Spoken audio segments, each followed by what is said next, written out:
আবারও ফিরে এলাম বন্ধুরা তোমাদের জন্য আরও একটা দুর্দান্ত রেসিপি নিয়ে। তো আজকে আমি তোমাদেরকে এমন একটা রেসিপি শেয়ার করতে যাচ্ছি যেটা তোমরা চোখের সামনেই দেখতে পাও, অথচ কখনো করে খাবার ইচ্ছাটা জাগে না। আবার হয়তো এমনও হয় যে কিভাবে বানাবো। তো চলো আজকে আমি শেয়ার করে দিই তোমাদেরকে এই স্পেশাল রেসিপিটা। তো আজকে আমি তোমাদের সঙ্গে শেয়ার করছি সজনে ফুলের বড়ার রেসিপি, বা সজনে ফুলের পকোড়াও বলতে পারো।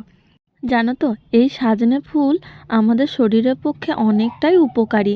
তাই এর সিজনটা চলে যাওয়ার আগে আগে এইটার সবজি বানিয়েও খেয়ে নিতে পারো, আবার এরকমভাবে একবার পকোড়া বানিয়েও খেয়ে নিতে পারো। বন্ধুরা, এই ফুলের অনেক গুণাগুণ আছে। প্রথম কথা, এখন তো বসন্তকাল, তাই বসন্ত রোগ কিন্তু হয়ে থাকে, অনেকেরই হয়। তো সেই রোগটা যাতে না হয় তার জন্য কিন্তু এই ফুলটা খাওয়া অতিরিক্তই জরুরি। তাই আমি আর দেরি না করে এই ফুলের একটা পকোড়ার রেসিপি তোমাদের সঙ্গে শেয়ার করে দিলাম। তো দেখো, আমার মেয়ে ফুলগুলো বেছে দিচ্ছে। আর ফুলগুলো বাছা কিন্তু খুবই সোজা। আমার মেয়েকে দেখে তোমরা বুঝতে পারলে যে কতটা ইজি।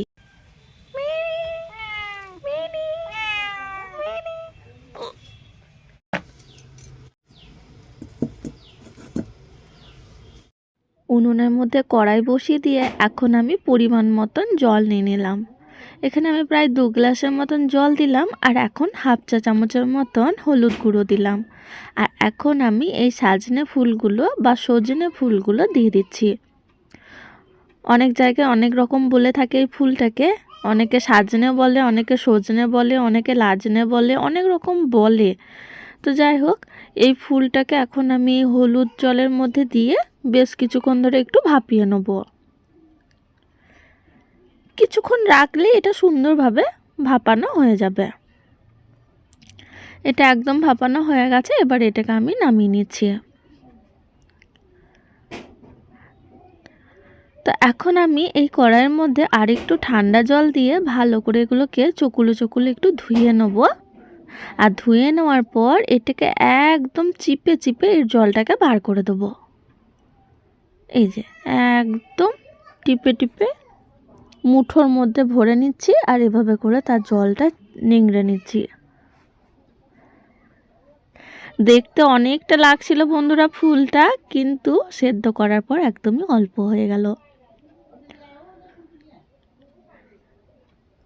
তা এখন এটাকে আমি ভেঙে দিলাম। এবার এটাকে আমি একটুখানি রেখে দেবো ঠান্ডা করতে।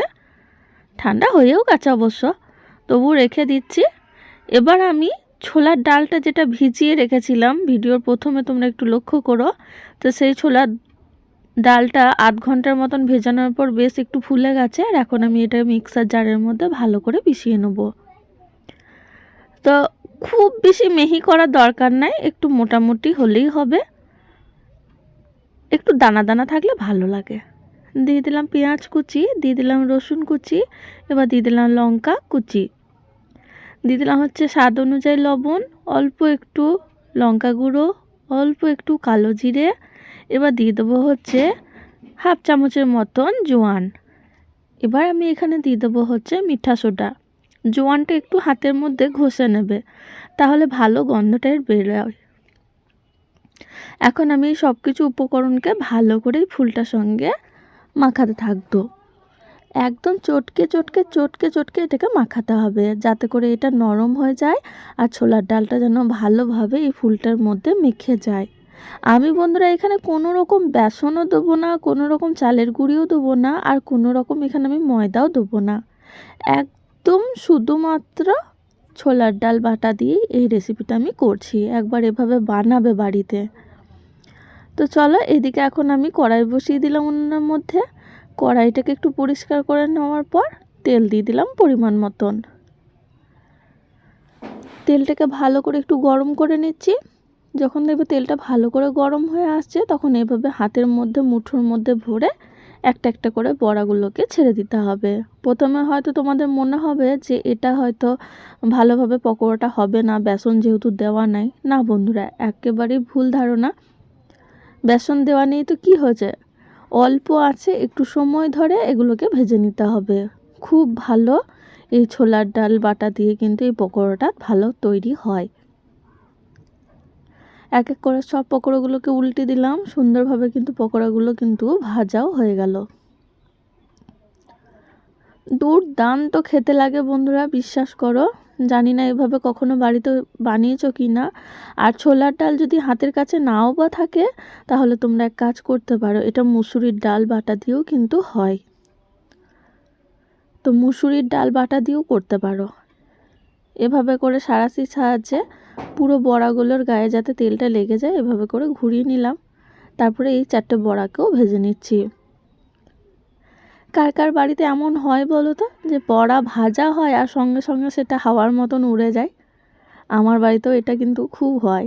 তো আমার মেয়ে পাশে বসেই ছিল, অনেকক্ষণ থেকে বলছে মা হলো হলো। তো এই দেখো দুটো কিন্তু হয়ে গেছে।